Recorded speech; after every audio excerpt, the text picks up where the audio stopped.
Jamaah dirahmati Allah Subhanahu wa taala, kita menyadari bahwasanya manusia ini adalah jenis ciptaan dan makhluk Allah yang paling lemah bila dibandingkan dengan malaikat yang Allah Subhanahu wa taala ciptakan dari nur dengan memiliki kelebihan dan keistimewaan yang sangat banyak.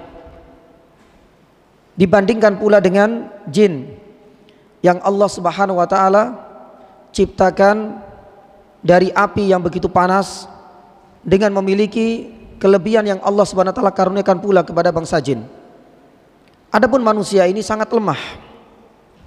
Bahkan Allah Subhanahu wa taala menyebutkan bahwasanya manusia itu diciptakan dhaif, lemah. Lemah secara fisik dan lemah secara mental yani juga. Kalau kita cermati dan telusuri sifat dan karakter manusia yang ada di dalam Al-Quran, hampir semua adalah karakter buruk.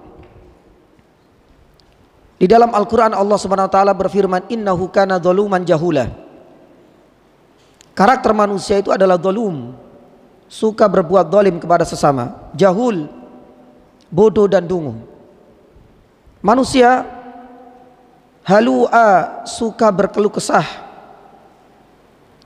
Manusia salah satu karakter yang paling mendasar pada diri kita semua adalah hasadan, yaitu hasad.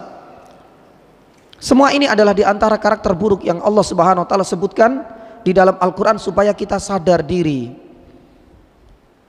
bahwa jenis makhluk Allah yang bernama manusia ini memang memiliki kelemahan dari berbagai sisi.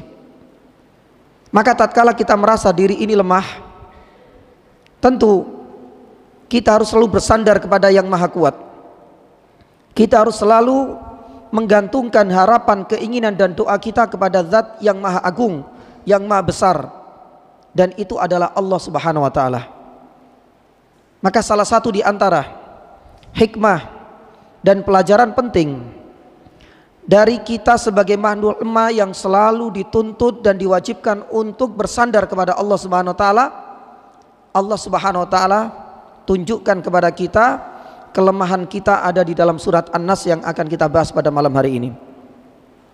Qul a'udzu birabbin nas, malikin nas, ilahin nas, min syarril waswasil khannas, alladzi yuwaswisu fi sudurin nas minal jinnati wan nas.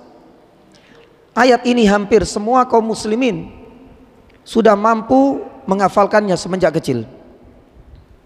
Namun di balik ayat ini dan surat ini tentu menyimpan banyak sekali pelajaran dan hikmah-hikmah berharga yang bisa kita petik. Salah satunya agar kita mengakui rububiyah, kekuatan maha dahsyatnya Allah Subhanahu wa taala, dan agar kita makhluk yang lemah ini agar selalu bersandar kepada Allah Subhanahu wa taala dan tidak bersandar kepada selainnya.